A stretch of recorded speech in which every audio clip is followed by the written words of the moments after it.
ar mais um Talks on Board, aqui direto da Fenatran 2024. Se eu estou aqui é porque eu tenho convidados à minha frente, mas antes da gente começar o nosso papo, eu vou startar com vocês qual é o nosso tema, sobre o que a gente vai conversar agora nessa edição do nosso podcast.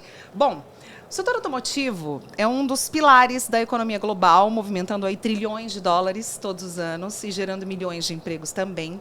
E dentro dessa indústria gigantesca, o mercado de autopeças desempenha um papel fundamental, fornecendo componentes essenciais para a fabricação, manutenção e também a evolução dos veículos. Mas, como qualquer setor econômico, o mercado de autopeças está sujeito a oscilações influenciadas por uma série de fatores. Vamos lá. Inovações tecnológicas, mudanças nas cadeias de suprimento, políticas ambientais e econômicas, além das flutuações da demanda do mercado global.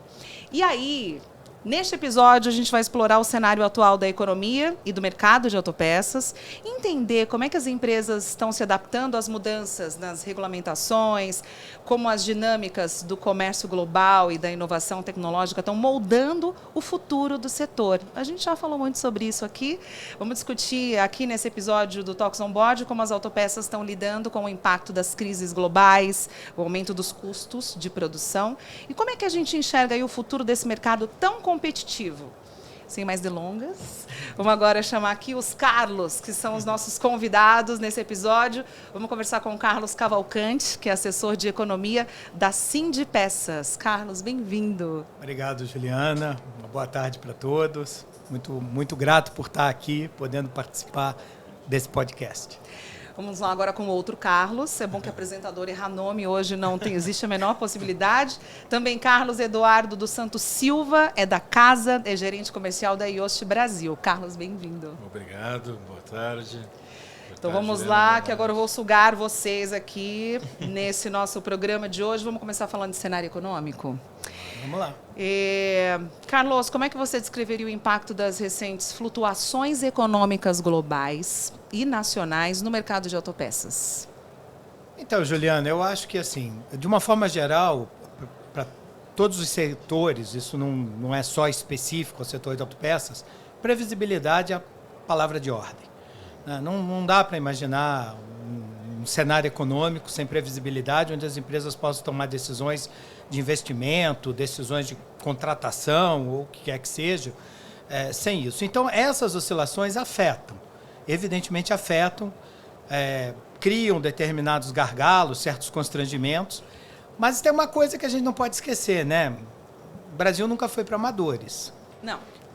Então, as nossas empresas acabam, a meu juízo, surfando bem essas ondas, entendem que elas são passageiras, e como de fato acabam sendo, e conseguem manter a sua resiliência e continuar investindo, produzindo, enfim, tocando a vida.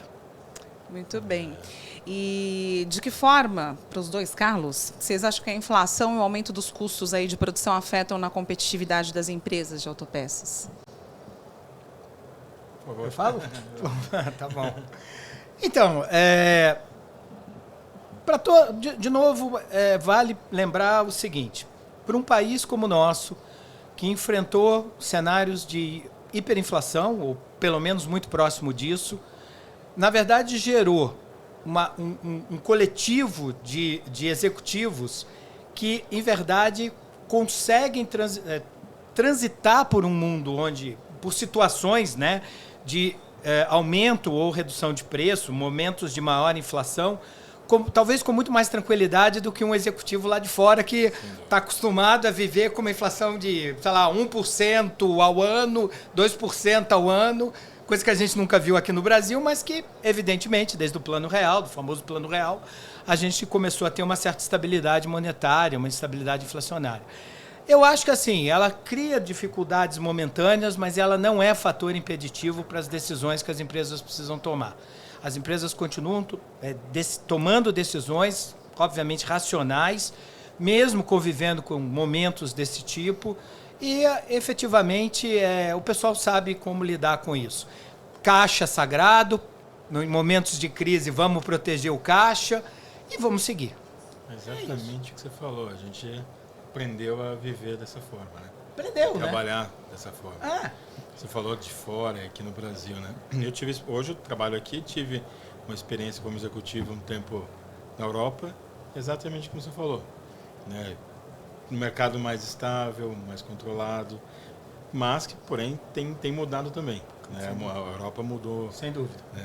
A situação hoje é um pouco diferente, mas nós somos executivos preparados por esse up and down aí sempre, né? Ou seja, o brasileiro surfou na Europa, então, de tudo que a gente vive aqui. Vamos falar de inovações tecnológicas, Carlos? Com o avanço das tecnologias para veículos elétricos e autônomos, quais as oportunidades e desafios que surgem aí para o setor de autopeças? Infraestrutura, né, Carlos? Acho que a infraestrutura é o principal. Lógico, dá para ver as montadoras, cada vez mais produtos indo nessa direção, no desenvolvimento de produtos, mas a infraestrutura, não só aqui, mas também na Europa, né? Eu acho que é um grande passo aí para essas tecnologias a gente começar a ver isso na rua, né? Então, aqui não é diferente, né? Não, fundamental esse ponto que o Carlos traz da infraestrutura. Eu acho que esse é talvez o grande gargalo que a gente enfrenta ainda e vai enfrentar por um período para que essas novas tecnologias possam deslanchar.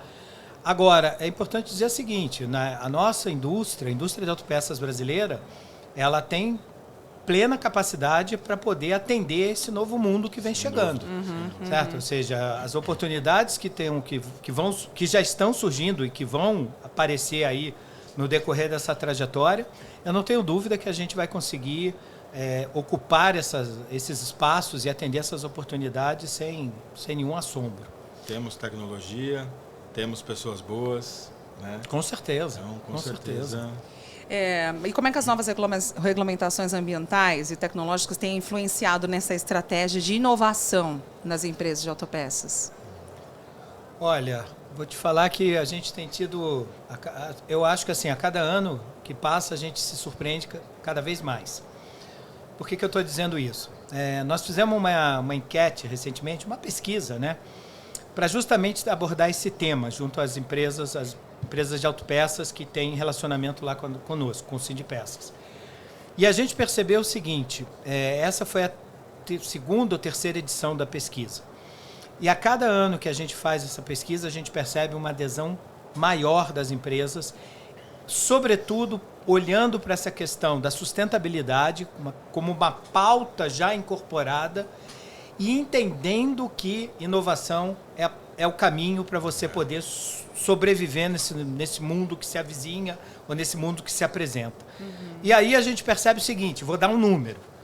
Nós temos um programa direcionado para o setor que chama Mover, Mobilidade Verde e Inovação. O programa Mover, ele teve uma etapa anterior, uma fase anterior, de 5 anos, em que durante o período de 5 anos nós tivemos 55 autopeças que participaram do programa, né? Vocês estavam lá participando desde o primeiro momento. Para esta nova edição, só neste ano, nós tivemos 93 autopeças que ingressaram no programa. E essa nova fase vai correr mais 5 anos. Eu estou falando do primeiro ano. Então, assim, nitidamente as empresas já incorporaram, já trouxeram para dentro de casa. Não é mais futuro, né? Não é mais futuro. Não é mais. Isso que a gente vem notando a cada ano que a gente roda a pesquisa, a cada movimento novo que a gente percebe dentro do setor. Vamos falar da escassez de componentes e das disrupções logísticas, como a pandemia, crises geopolíticas. Como é que elas afetam diretamente o setor de autopeças, né? E como as empresas têm lidado com essas dificuldades?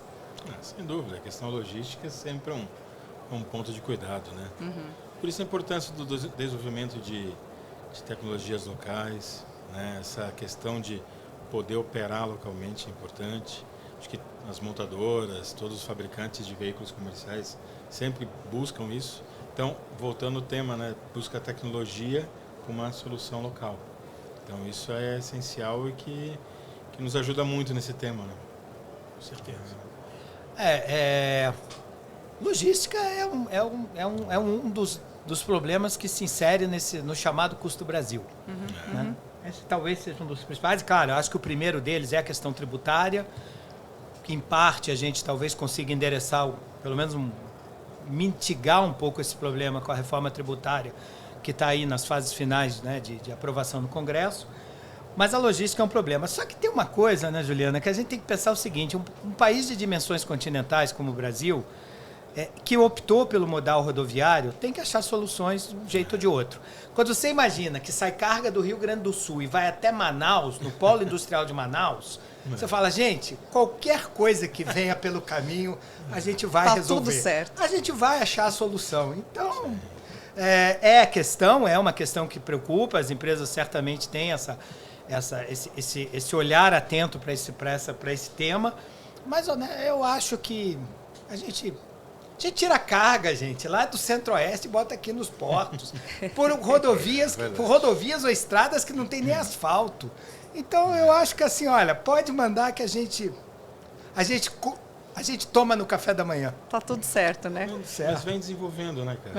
Vem, claro. Vem aprimorando, acho que tem muito ainda o que fazer. Tem muito o que fazer, evidente. Mas eu acho assim, quando a gente imagina isso, quando você pensa o Brasil, né?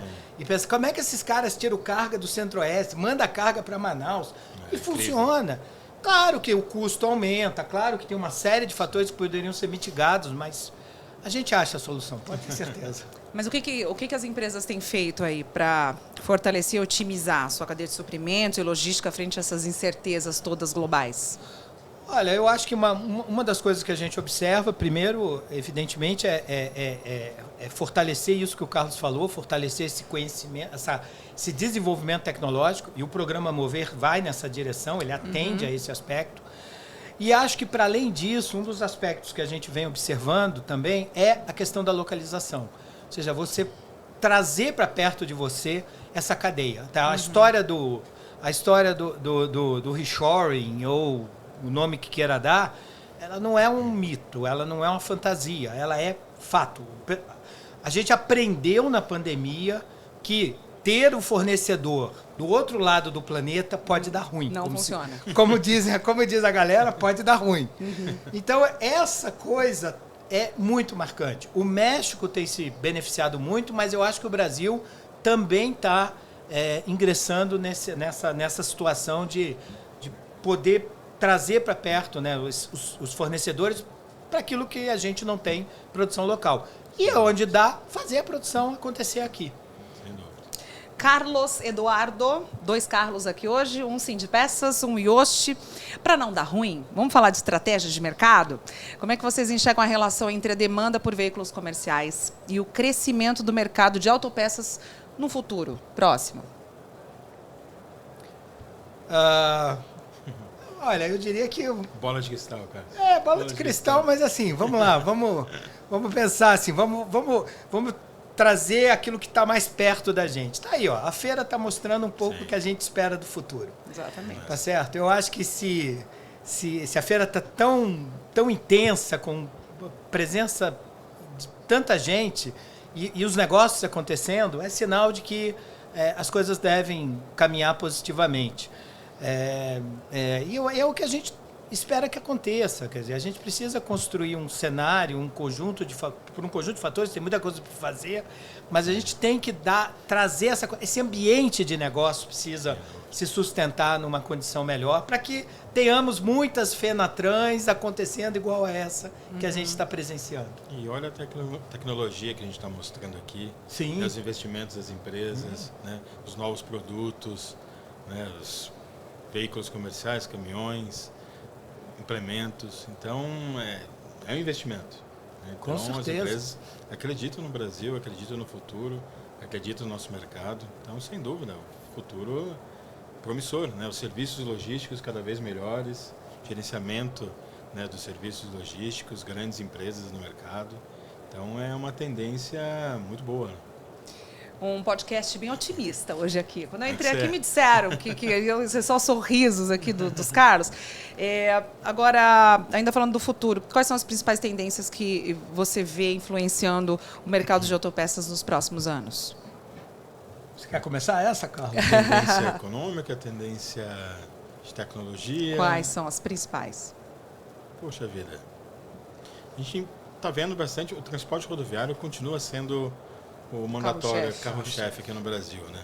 Então, para nós, né, falando, excelente, né? Excelente. De novo, a infraestrutura necessária, né, para ainda aprimorar mais o serviço logístico. Para mim, essa tendência é a questão que o Carlos acabou de falar também da questão do meio ambiente, né?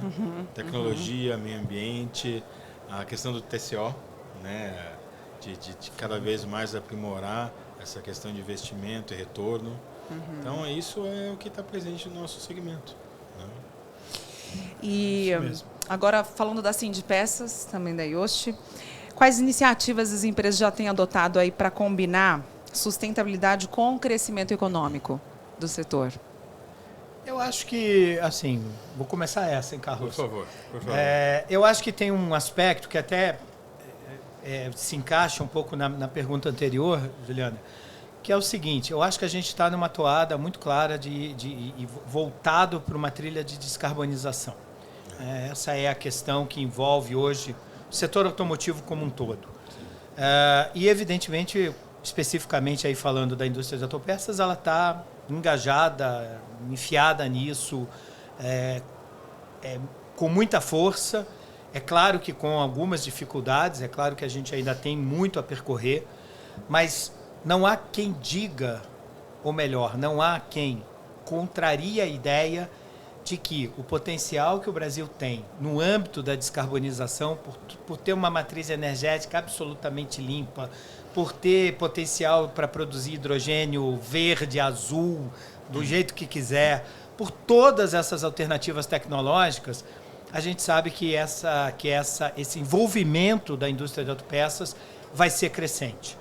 Não vejo como evitar isso. Eu acho que esse é o caminho natural e é isso que vai puxar crescimento.